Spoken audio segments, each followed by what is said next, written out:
On the second night, something outside my tent whispered my name and followed me home. I haven't slept in 3 weeks. This is a true story. I'm telling it because if I disappear, someone needs to know what's coming. My name is Alex. A few weeks ago, my life was collapsing. Girlfriend gone, job hanging by a thread. I needed to disappear, so I packed a tent and drove 6 hours into the Olympic National Forest. No signal, no people, just me. I hiked 3 miles off the trail until I found a perfect clearing beside a small creek. Tall evergreens, hanging moss, postcard quiet. I set up my tent, built a fire, and for the first couple of hours, I actually felt peace. That was the last time I would. Night 1, I woke up to breathing. Not mine. Slow, heavy, inches from my face through the tent wall. Warm, wet air pushed against my cheek like someone was leaning in, smelling me. My heart slammed so hard I tasted metal. I lay frozen, knife in my fist, not daring to move. The breathing stayed right there, patient, hungry, for almost 10 full minutes. Then it stopped. Soft footsteps walked away through wet leaves. They didn't sound like paws. They sounded like bare feet, big ones. I didn't sleep again that night. Every second I expected the zipper to move. Every rustle outside made my stomach drop. I kept whispering to myself, "It's just an animal. It's just an animal." I didn't believe it. Morning came and I tried to laugh it off. Made coffee, told myself it was a deer or a raccoon. But the forest already felt wrong. Birds were too quiet. Every shadow seemed to watch me. I kept catching movement at the corner of my eye, branches swaying when there was no wind. I hiked anyway, but I couldn't shake the feeling something was walking parallel to me, just out of sight. I stopped hearing birds completely. The forest felt empty, like everything alive had left. That night, the voice came. I was half asleep when I heard it.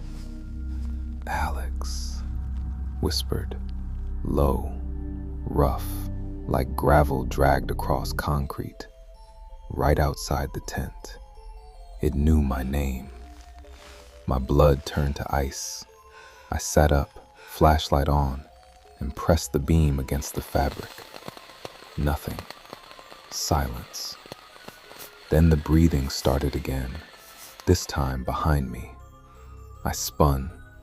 The log I'd sat against earlier now had fresh handprints pressed deep into the moss. 5 long fingers on each side, still wet, still warm. I didn't close my eyes once. I sat there counting my own heartbeats, trying to convince myself I was imagining it all. But the handprints were real. I touched them. The moss was still indented. The fingers were too long, the nails too sharp. I kept thinking, whatever made those prints had been inches from my head while I slept. Day 3, the paranoia hit harder.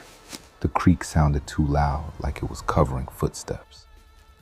My food bags had been opened, zippers intact, nothing eaten, but everything touched. Granola bars arranged in a perfect circle. Water bottles lined up like soldiers. I stood there shaking.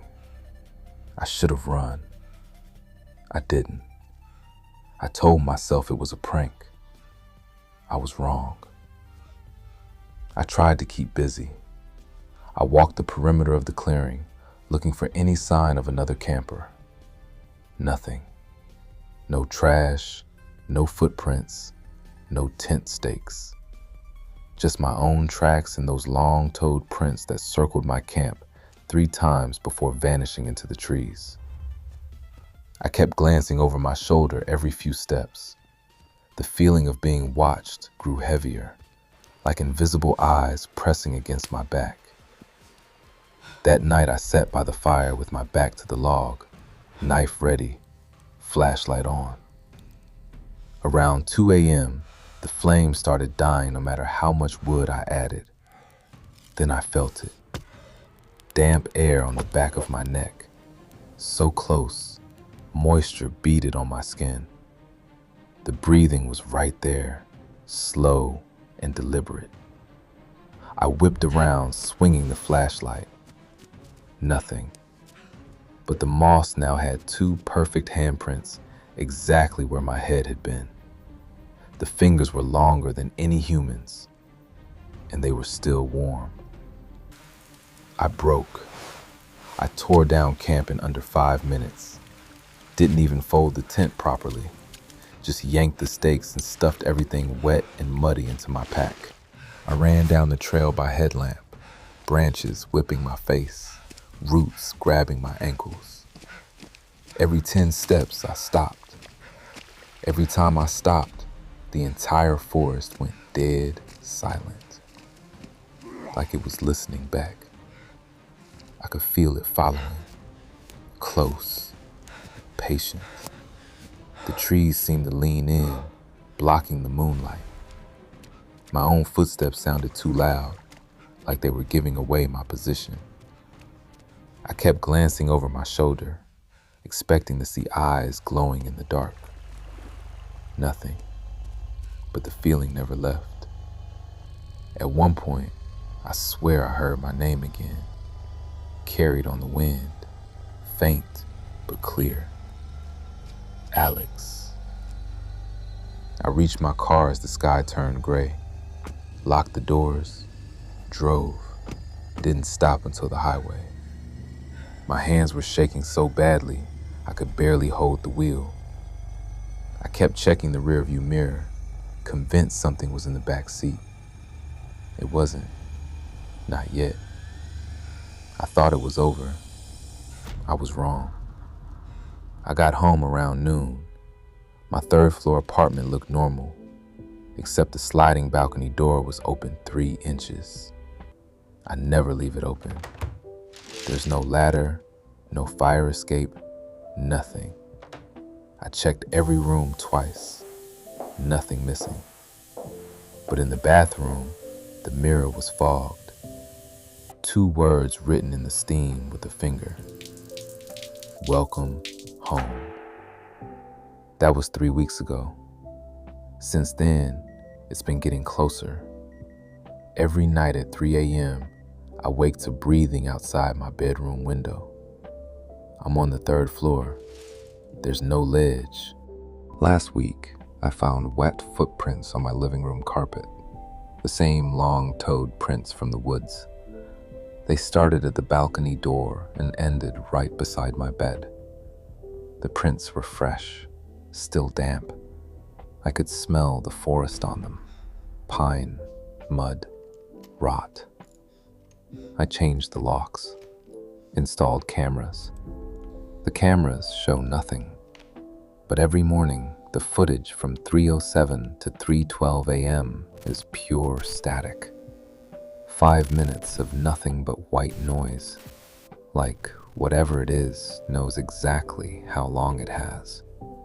Last night, the breathing moved inside my room, right next to my pillow. I didn't open my eyes. I didn't move. I just whispered into the dark, "What do you want?" The breathing stopped. Then the same low, rough voice from the woods answered inches from my ear. "I want to camp with you forever." And then I felt something sit down on the edge of my bed. The mattress dipped hard under the weight. The sheets pulled tight beside me. Warm, damp air brushed my face again.